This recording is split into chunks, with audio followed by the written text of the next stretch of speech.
परिवर्तनाची चळवळ म्हणजे समाजवादी चळवळीत ज्यांनी आपलं आयुष्य झोकून दिलं आणि महाराष्ट्राच्या राजकारणामध्ये ज्यांनी 1989-90 साली खळबळ उडवून दिली होती की अशा मातब्बर मतदारसंघातून जिथे परंपरागत काँग्रेसची प्रबळ शक्ती असतानाही ते खासदार म्हणून निवडून गेले, अशा नांदेड शहरातून आपली सामाजिक चळवळ आणि आपला वैद्यकीय सेवा व्यवसाय सांभाळत ज्यांचा संबंध महाराष्ट्राला परिचय, आज ते माजी खासदार आहेत डॉक्टर व्यंकटेश काब्दे सर आपल्यासोबत आज चर्चेला आहेत. सर, आपलं सर्वप्रथम त्रिवेज मीडियामध्ये स्वागत. नमस्कार सर, आपण एक परिवर्तनाची समाजवादी चळवळीशी आपण संबंधित आहात. कोणतीही परिवर्तनाची चळवळ ही अधिक प्रतिगामी विचार रुजल्यानंतर अधिक सक्रिय व्हावी अशी एक अपेक्षा चळवळीला असते, पण आज एक प्रतिगामी व्यवस्था आक्रमकपणे उभी राहत असताना समाजवादी चळवळ या विरोधात कुठेतरी लोप पावलेली दिसते. तर सर, या संदर्भात आपल्याला सर्वप्रथम काय वाटतं? सध्याचा काळ हा खूप बदललेला आहे आणि राजकीय परिस्थिती ही सुद्धा जरा आपल्या सामान्य माणसाच्या दृष्टीनं ही थोडीशी अवघड बनलेली आहे. त्यामुळं या सध्याच्या परिस्थितीमध्ये सामान्य माणसाचं जीवन हे म्हणजे त्याची उन्नती कशी होईल, त्याच्या जीवनाचे जे प्रश्न आहेत, शिक्षणाचे प्रश्न, उदरनिर्वाहाचे प्रश्न, निवासाचे प्रश्न, हे जे मूलभूत गरजा त्याच्या आहेत, त्या गरजा पुरवण्याच्या दृष्टीनं शासन कशा पद्धतीनं बघतं आहे याला बरीच खीळ बसत आहे.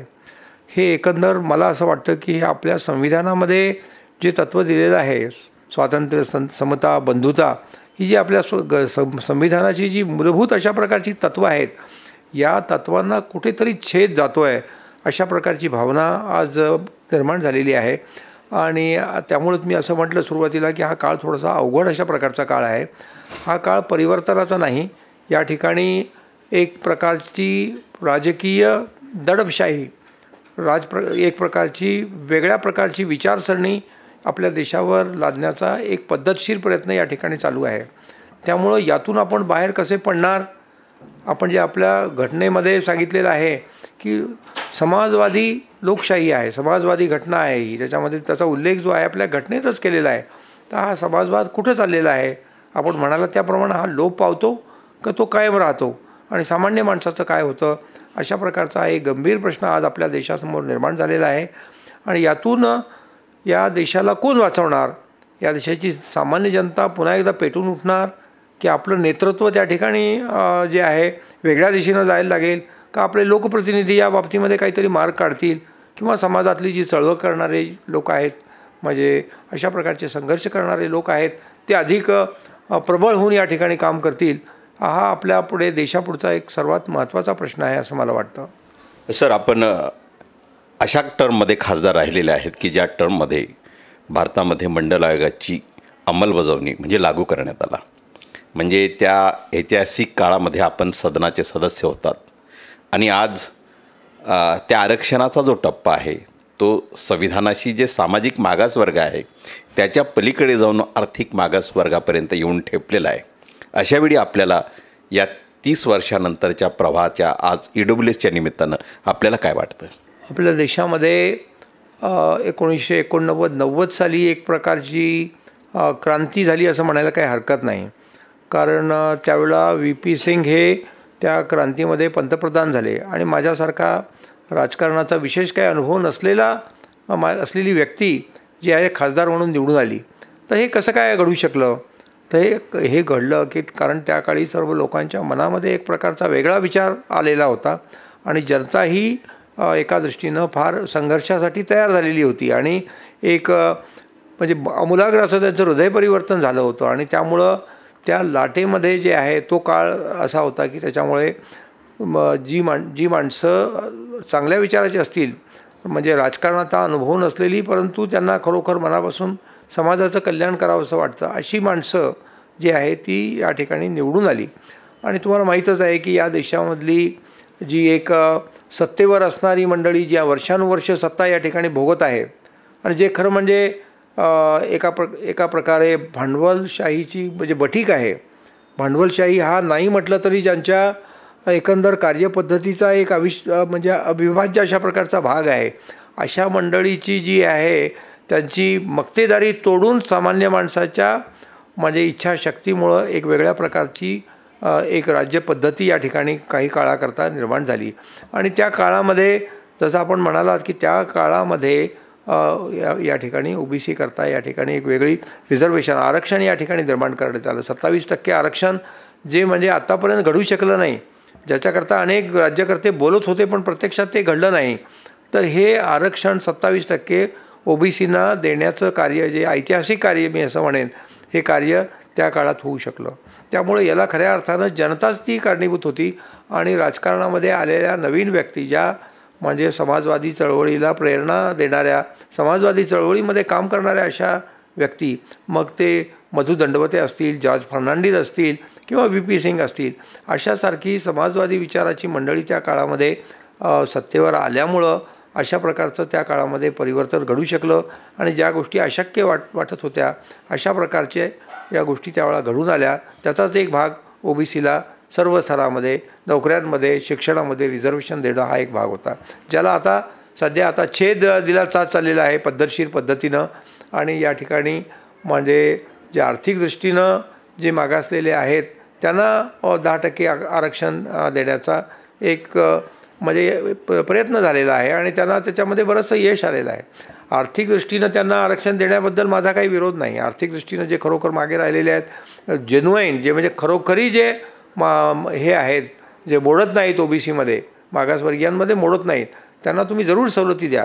पण ज्या सवलतीला मान्यता प्राप्त झालेली आहे, ज्या सवलतीचा या ठिकाणची गरीब जनता, मागास वर्गीय जनता फायदा घेत आहे, त्याच्यावर कुठल्याही प्रकारचं एक म्हणजे अतिक्रमण होईल अशा पद्धतीनं हे नवीन आरक्षण लागू करू नये असं मला वाटतं. आणि त्याची एक भीती निर्माण झालेली आहे की ती तुम्ही ज्या 27% आरक्षणाचा कोटा आहे त्याच्यामध्ये त्याला कमी करून हे तुम्हाला देण्याची वेळ येणार आहे.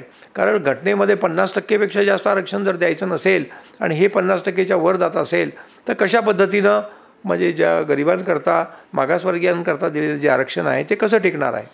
त्यामुळे आणि मग कसा खऱ्या अर्थानं समाजवादी विचारसरणीचा कसा या ठिकाणी त्याची जी शक्ती आहे ती कशी कायम राहणार आहे असा प्रश्न पडतो.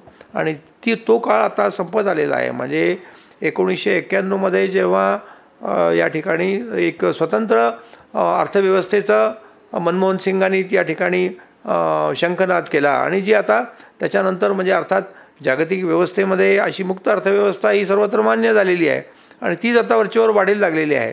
म्हणजे त्याच्या फायदे तोट्यामध्ये मी जात नाही, परंतु त्याच्यामुळं या देशामधल्या या देशातले गरीब हे जे आहे अधिक गरीब होत आहेत आणि त्यांच्याकरता विशेष अशा प्रकारचा कुठलाही आर्थिक कार्यक्रम दिसत नाही. सध्या जे काही कार्यक्रम चाललेले आहेत हे कार्यक्रम हे सर्वसाधारणपणे जे मध्यमवर्गीय सुखवस्तू अपर मिडल क्लास आणि म्हणजे बाकीचे अर्थातच वरिष्ठ क्लासची जी लोक आहेत त्यांना त्याचे फायदे मिळत आहेत. आणि वरचेवर जी आहे ही जी मागे राहिलेली माणसं आहेत ती अधिक मागे जाणार आहेत. त्यांचे जे फायदे आहेत ते जाणार आहेत. ते विषमता ही वाढत जाणार आहे. सध्याच्या धोरणामुळं विषमता कमी होणार नाही, तर विषमता ही वाढत जाणार आहे. आणि ते आपल्याला आपण कुठेही त्याच्या संख्याशास्त्राचा अभ्यास केला तर तुम्हाला आढळेल की या ठिकाणची बेकारी ही वाढत चाललेली आहे, कमी झालेली नाही आहे. नोकऱ्या कमी झालेल्या आहेत, त्या वाढलेल्या नाही आहेत. ह्या सगळे त्याचे परिणाम आता दिसू लागलेले आहेत. सर, म्हणजे या देशातली जी गरिबी आहे, म्हणजे आता मंडल आयोग ज्या प्रवर्गासाठी लागू झाला त्या प्रवर्गातील म्हणजे OBC समाज आजही मनरेगासारख्या रोजगार हमीवर काम करताना दिसतो. परंतु EWSच्या कोट्यामध्ये जे गरीब आहेत त्यांची उत्पन्न मर्यादाच 8 लाख आहे. म्हणजे ते कुठेही मनरेगासारख्या योजनेत काम करताना दिसत नाही. अशा वेळी गरिबीची व्याख्या नेमकी व्हावी का, त्याचं काही पुनर्मूल्यांकन व्हावं का, या संदर्भात आपलं काही मत आहे का? हो, गरिबीची म्हणजे सध्याच्या काळामध्ये जी काही म्हणजे परिस्थिती, आर्थिक परिस्थिती आहे, त्यांचं जे काही उत्पन्न आहे वार्षिक दरवर्षाचं वार्षिक उत्पन्न जे आहे तर ते सर्वांचंच वाढलेलं आहे, पण गरिबांचं त्या मानानं फार थोडं वाढलेलं आहे. त्याच्यामुळं सध्याच्या जीवनपद्धतीमध्ये ते मागे राहणार आहेत. तर हे जर आपल्याला बदलायचं असेल तर निश्चितपणानं वेगळ्या प्रकारची एक आर्थिक धोरणं या ठिकाणी त्या धोरणांचा स्वीकार करून त्याला पुढे वाढवावं लागेल. नसता ही विषमता ही अधिक प्रमाणामध्ये वाढली जाणार आहे आणि हे शासकीय धोरणावर फार मोठ्या प्रमाणावर अवलंबून आहे की आता जे या ठिकाणी मग ते नोकऱ्यात असो, शिक्षणात असो, सर्व प्रकारच्या ह्याच्यामध्ये गळचेपी होत चाललेली आहे. माझ्या कल्पनेप्रमाणे आपलं हे 27% आरक्षणसुद्धा काही राज्यामध्ये ते आता त्याला तडा देण्यात आलेला आहे.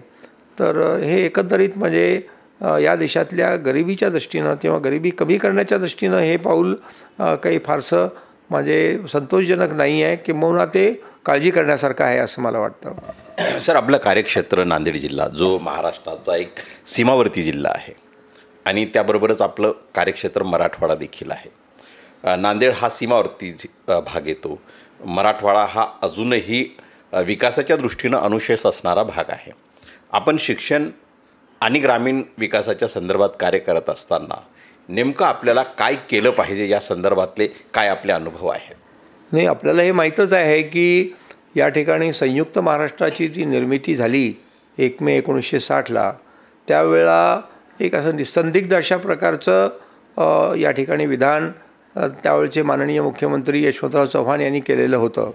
त्याच्यामध्ये त्यांनी असं म्हटलेलं होतं की मराठवाडा मागासलेला आहे याची मला जाणीव आहे, तर त्यामुळं मराठवाड्याला झुकतं माप दिलं पाहिजे, म्हणजे अर्थसंकल्पात झुकतं माप दिलं पाहिजे अशा प्रकारचं त्यांनी एक आशादायक अशा प्रकारचं विधान केलेलं होतं. पहिल्याच त्यांच्या भाषणामध्ये केलेलं होतं. परंतु दुर्दैवानं मला असं सांगावंसं वाटतं की त्यांच्या या आश्वासनाची पूर्तता करण्यात आलेली नाही. मग आपण 1953 साली जो नागपूर करार झाला, मग त्याच्यानंतर जो आहे 1956 साली घटनेच्या 371(2) कलमाप्रमाणे आपण या ठिकाणी विभागीय विकासाकरता जी काही तरतूद आहे ती आपल्या घटनेमध्ये ह्याच्यामध्ये कलमामध्ये करण्यात आलेली होती 371(2) याच्याप्रमाणे. तर ती करण्याकरता जे आहे त्याला फार वेळ लागला. म्हणजे ह्याच्यामध्ये फार मोठा असमतोल आहे विकासाच्या बाबतीमध्ये, हे उघड आहे. म्हणजे पश्चिम महाराष्ट्र हे फार पुढे गेलेलं आहे, विदर्भ त्या मानानं मागासलेला आहे आणि मराठवाडा तर खूपच मागासलेला आहे. तेव्हा त्याला विशेष असं लक्ष पुढच्या म्हणजे मुख्यमंत्र्यांनी किंवा अर्थसंकल्पात देण्यात आलेलं नाही. सुरुवातीचा एक पंचवार्षिक योजनेचा जर भाग सोडला तर बाकीच्या काळामध्ये जे आहे तिकडे दुर्लक्ष झालं आणि इथं मराठवाड्यामध्ये एक चळवळ जेव्हा सुरू झाली, प्रामुख्यानं ती विद्यार्थ्यांची चळवळ होती. ती विद्यार्थ्यांची चळवळ फोफावली. मग त्यात गोविंदभाई श्राफ यांच्यासारख्या मान्यवर व्यक्तींनी त्याच्यामध्ये त्याला पाठिंबा दिला आणि त्यातून ही विकासाची चळवळ म्हणजे वाढली. आणि हा जो एक आर्थिक असमतोल आहे, म्हणजे जो मागासलेल्या मराठवाडा आणि विदर्भाकरता जे मागासलेले भाग आहेत त्यांच्याकरता जे आहे ती चळवळ थोडी पुढे गेली. आणि वास्तविक हे घडण्याकरता 1960 ते पुढे 1990पर्यंतचा काळ हा असाच गेला. त्या काळामध्ये समित्या नेमणं आणि त्याच्या वतीनं काहीतरी एक थोडंसं नाममात्र काम केल्यासारखं दाखवणं, त्याचे रिपोर्ट्स येणं. उदाहरणार्थ दांडेकर समितीचा 1984 साली या ठिकाणी त्यांची समिती निर्माण झाली आणि त्यांनी अनुशेष काढला. त्यांनी मराठवाड्याचा अनुशेष काढला, विदर्भाचा अनुशेष काढला. तर कमीत कमी ह्याची जी अनुशेषाची 750 कोटी ह्याची जी अनुशेष होता त्याची पण त्याच्यामध्ये काही स्टेप्स घेण्यात आलेले नाहीत. मग त्याच्यानंतर या सगळ्या असंतोषातून पुढे 371(2) कलमामध्ये जी तरतूद होती वेगळी विकास मंडळं स्थापन करण्याची, ती स्थापन व्हायलासुद्धा 1994 साल उजाडावं लागलं, जेव्हा घटनेच्या तरतुदीप्रमाणे या ठिकाणी विकास मंडळांची स्थापना झाली. मग विकास मंडळ म्हणजे नेमकं काय आहे? विकास मंडळ म्हणजे ही मराठवाडा, विदर्भ आणि पूर्वीत महाराष्ट्राकरता विकास मंडळं स्थापन झाली. वास्तविक म्हणजे ती उर्वरित महाराष्ट्राकरता विकास मंडळं स्थापन करण्याची गरज नव्हती. पण त्यावेळी मी लोकसभेमध्ये खासदार होतो. मला आठवतं त्या ठिकाणी पूर्ण महाराष्ट्रातले खासदार त्या ठिकाणी पार्लमेंटमध्ये फार मोठी सभा VP सिंगांनी घेतलेली होती आणि त्या ठिकाणी तिथल्या म्हणजे मान्यवर आणि मातब्बर नेत्यांनी आग्रह धरला की पश्चिम महाराष्ट्राला सुद्धा एक विकास मंडळ पाहिजे. तर ठीक आहे, आता काहीतरी कॉम्प्रोमाइज करावा लागतो म्हणून त्या ठिकाणी उर्वरित महाराष्ट्राला सुद्धा विकास मंडळ देण्यात आलं. मंडळं स्थापन झाली खरी, मग त्यातून काहीतरी जी योजना आहे, जो काही विकासाचा अनुशेष या ठिकाणी काढलेला होता दांडेकर समितीनं, तर तो कमी होण्याच्या दृष्टीनं कॉन्क्रीट स्टेप्स जे आहे विधानमंडळानं घ्यायला पाहिजे होती महाराष्ट्राच्या, तर तशी ती घेण्यात आलेली नाही. मग याचा काय परिणाम झाला? याचा परिणाम असा झाला की 1996मध्ये पुन्हा एकदा या सगळ्या गोष्टीचं म्हणजे पुनर्मूल्यांकन करणार आलं. अनुशेष समिती त्या ठिकाणी अनुशेषाने अनुशेष निर्मूलनाची समिती भुजंगराव कुलकर्णी यांच्या अध्यक्षतेखाली जेव्हा स्थापन झाली तर त्याने हा जो 750 कोटी रुपयाचा अनुशेष होता तो 4000 कोटीवर गेला. म्हणजे अनुशेष कमी होण्याचा प्रयत्न इथं शासनाचा आणि तरतूद असतानासुद्धा तो कोबाळला. तर अनुशेष आता हा वाढलेला अनुशेष कमी करण्याकरता राज्य सरकारनं महाराष्ट्रातल्या विधानसभेनं ही काही विशेष काळजी घेतली नाही आणि वाढलेला अनुशेष हे करण्याकरता काही गोष्टी ज्या सुचवलेल्या होत्या त्या करण्यात आलेल्या नाही. म्हणजे आर्थिक तरतूद जी आहे ज्याची करायला आवश्यकता होती ती पण करण्यात आली नाही. परिणामी पुढे PC अलेक्झांडर जेव्हा गव्हर्नर झाले त्यांच्या हे लक्षात आलं की या ठिकाणी जी घटनेमध्ये दिलेली तरतूद आहे मागासलेल्या मराठवाड्याकरता आणि विदर्भाकरता काहीतरी त्याच्याकरता करायला पाहिजे.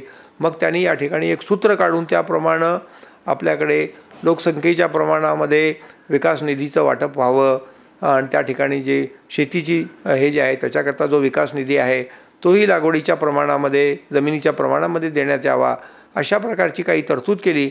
आणि ती तरतूद काही प्रमाणामध्ये ते चालत राहिली 1996 नंतर. परंतु त्याच्यानंतर त्यावेळी त्यांनी पुन्हा एकदा जी आहे एक विकास मंडळं ही जी अनुशेष करण्याची समिती करण्याची शिफारस केली.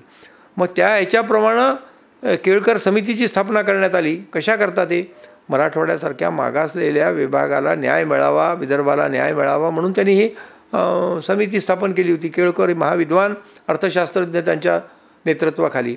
परंतु दुर्दैवानं काय झालं की म्हणजे त्यांची नेमणूक झाली ती पण खूप उशिरा झाली आणि त्याच्यानंतर ती समिती जेव्हा विभागीय अनुशेष त्यांना स्पेसिफिकली विभागीय अनुशेष काढण्याकरता सांगितलेलं होतं. म्हणजे किती अनुशेष आहे मराठवाडा मागे आहे तर तो का मागे आहे तर त्याच्या कोणत्या क्षेत्रामध्ये तो मागे आहे म्हणजे तो व्यापार असेल किंवा शिक्षण असेल उद्योग असेल याची एक केवळ विभागवार अनुशेष काढण्याकरता सांगण्यात होतं. परंतु त्यांनी फार मोठा ग्रंथ लिहिला आणि संपूर्ण महाराष्ट्राचा विकास कसा होईल याबद्दलची सगळी त्यांनी त्यांच्या ज्या काही योजना होत्या त्या विद्वत्तापूर्ण त्यांनी त्या आपल्या शिफारसीत मांडल्या. आणि दुर्दैवानं हे जे आहे हा जो अहवाल आहे तो विभागीय अनुशेष याचा अनुशेष किती जरी तो पांडित्यपूर्ण असला तरी तो विभागीय अनुशेषाचा अहवाल नव्हता. त्यामुळं तो अहवाल जो आहे तो तिथं सादर करायलासुद्धा 2011 वर्ष उजाडावं लागलं आणि तो महाराष्ट्र शासनाकडे गेल्यानंतर महाराष्ट्र शासनाने 1-2 वर्ष तसाच तो पडून ठेवला आणि मग नंतर शेवटी त्याला रिजेक्ट केलं. आणि तुम्हाला मी सांगतो की या ठिकाणी वास्तविक म्हणजे न्यायबुद्धीनं महाराष्ट्र शासनानं पुन्हा दुसरा अनुशेष काढण्याकरता या ठिकाणी समिती नेवायला पाहिजे होती. केळकर समिती रिजेक्ट केली पण त्याच्या जागी दुसरी समिती करायला पाहिजे ना. तर मग ती करण्यात आलेली नाही. 2011 ते आज तागायत अनुशेष काढणारी दुसरी समिती निर्माण करणार नाही. त्यामुळं आपला त्या अनुशेष जो आहे तो तसाच राहिला. काढलेला अनुशेष तसाच राहिला. किती अनुशेष झाला आहे त्याची आपल्याला कल्पना नाही.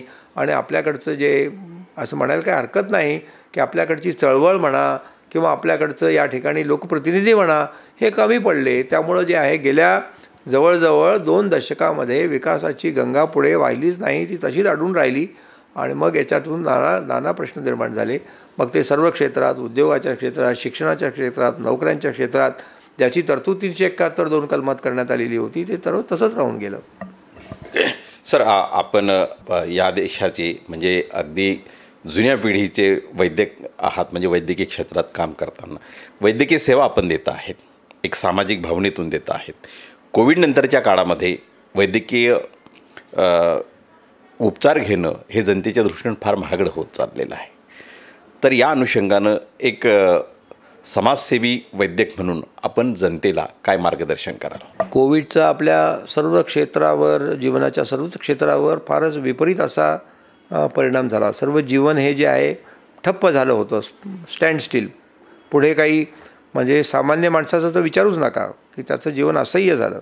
मुंबईतले आमचे सगळे जे मजूर आहेत त्यांची काय अवस्था झाली तिथं. ते सगळ्या देशातून आले होते आपलेही होते त्याच्यामध्ये.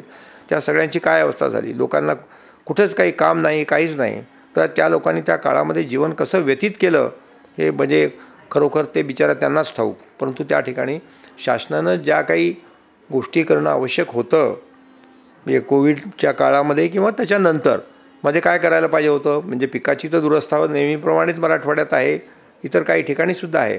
परंतु ग्रामीण भागामध्ये काही असे म्हणजे त्यांना शेतीला पूरक अशा प्रकारचे उद्योग जेणेकरून त्यांना हाताला काम मिळेल गरीब लोकांच्या तर ते काम मोठ्या प्रमाणामध्ये सुरू करण्याची आवश्यकता होती त्या काळात आणि नंतर, पण ते शासनानं केलं नाही.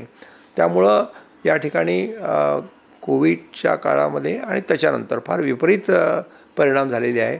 ही अर्थव्यवस्थेची घडी, समाज जीवनाची घडी, रस्त्यावर नीट मार्गावर येण्याकरता जी काही तरतूद करायला हवी होती ती कशी समाधानकारक पद्धतीनं झाली नाही आणि त्याचे परिणाम आजसुद्धा आपल्याला भोगावे लागत आहेत. आणि आज आपल्या मराठवाड्यातला जो मजूर आहे, शेतकरी आहे, तुम्ही असं पहा की त्याची आता शेती वर्षानुवर्ष या ठिकाणी शेतीचे हाल होत आहेत. दरवेळेला अतिवृष्टी होते, नुकसान होतं पिकांचं. सरकार मग त्याला काहीतरी अनुदान वगैरे देऊन हे सगळं त्याचा मलमपट्टी करण्याचा प्रयत्न करते, परंतु त्याच्यामुळं त्या गरीब लोकांचं, शेतकऱ्यांचं, नडलेल्या शेतकऱ्यांच्या मुलांच्या शिक्षणाची व्यवस्था, त्यांना एक चांगलं जीवन मिळण्याच्या दृष्टीनं जो काही आशावाद अपेक्षित असतो आपल्या समाजव्यवस्थेमध्ये तो त्यांना मिळाला नाही. आपल्याकडे आज पहा तुम्ही, बीडमधून दर वर्षाला काम न मिळाल्यामुळं साधारणपणे 3 लाख लोक जे आहेत मजुरी करण्याकरता पुणे, मुंबईसारख्या शहरात, नाशिकसारख्या ठिकाणी जातात. आणि ही परिस्थिती अजूनही या घटकेलासुद्धा चालू आहे. तर ही परिस्थिती कशी बदलायची? ही बदलायची तर शासनाला आपलं काहीतरी धोरण बदलावं लागेल. शासनाला या प्रश्नाकडे गंभीरपणानं पाहावं लागेल. केवळ पुणे, मुंबई आणि नाशिकचा विकास झाला, तिथल्या लोकांना त्या ठिकाणी त्यांना काम मिळाली सगळे तिथल्या लोकांना, तर ते पुरेसं नाही. त्यांना आज मराठवाड्याची परिस्थिती अतिशय वाईट आहे. सरकारनं जे डिक्लेअर केलं होतं ते सुद्धा मराठवाड्याला ते दिलं नाही. मराठवाड्यातल्या तरुणांना नोकऱ्या जर मिळायचं असेल तर इथं उद्योग वाढावं लागेल ना. तर शिक्षण नुसतं घेऊन काय उपयोगाचं आहे? शिक्षणाची सुद्धा वाढ तशा एका दृष्टीनं वाढ लागली त्या काळामध्ये, परंतु उद्योग जो आहे आता शासनानं ABCD असे विभाग केलेले आहेत महाराष्ट्राचे. त्याच्यामध्ये हिंगोलीसारखा जिल्हा आहे तो D विभागामध्ये येतो. म्हणजे D विभाग म्हणजे काय की त्या नो इंडस्ट्री डिस्ट्रिक्ट, तिथं काही उद्योग नाही. मग शासनाचं काय काम ठरतं, कर्तव्य ठरतं की त्यांनी त्या ठिकाणी जास्त इंडस्ट्री निर्माण करावी. इंडस्ट्री कशी येते? इंडस्ट्री येण्याकरता सगळ्या पायाभूत सोयी त्या ठिकाणी असाव्या लागतात. चांगलं दळणवळण असावं लागतं, विमानसेवा असावी लागते, रस्ते चांगले असावे लागतात. आपलं साधं दुहेरीकरण असं अडून पडलेलं आहे. ते गाडी मनमाडपासून परभणीपर्यंत आली माळली तिथं. मग मालाचा तुम्ही ट्रान्सपोर्टसुद्धा करू शकत नाही. मग विमानसेवा आणि इतर गोष्टी तर सोडाच. तर मग हे कसं करता येईल सरकारला? सरकारची इच्छाशक्ती दृढ असेल, त्यांना केवळ श्रीमंत लोकांचंच कल्याण करायचं नसेल तर ते करू शकतात, पण ते करत नाहीत आज. तसं ते राष्ट्रीय धोरणच आहे. कुणाकरता आजची जी राज्यव्यवस्था कुणाकरता काम करते? तर ती भांडवलदाराकरता काम करते असं म्हणायला मुळीच हरकत नाही. ती भांडवलदाराला सगळ्या प्रकारच्या सोयी पुरवायच्या आणि दाखवायचं की त्यांचं GST वाढत चाललेलं आहे, म्हणजे दरडोई उत्पन्न वाढत चाललेलं आहे, सरासरी काढून दाखवायचं, हे शासनाचं धोरण आहे. गरीब माणसाचं त्याचं जे दरडोई उत्पन्न आहे ते वाढलेलं आहे का हे पाहावं लागेल आणि ते करण्याकरता त्याला नोकरी द्यावी लागेल, तरुणांना नोकरी द्यावी लागेल. आमचा तरुण जो आहे या ठिकाणी शिक्षण घेतो, पण तो बेकार म्हणून रस्त्यात इकडे तिकडे नुसतं फिरत चाललेला आहे. किती तरुणांना नोकऱ्या मिळत आहेत आज याच्यामध्ये पोस्ट कोविडच्या काळामध्ये किती नोकऱ्या मिळत आहेत? 3 कोटी रोजगार नोकऱ्या देण्याचं काम या ठिकाणी देऊ असं शासनानं सांगितलं. आता ते काही 3-4-5 लाखाची गोष्ट करतायत, देऊ शकलेलं नाहीत. मोदी सरकार जे आहे तरुणांना नोकऱ्या देऊ शकलेलं नाही, ही वस्तुस्थिती आहे.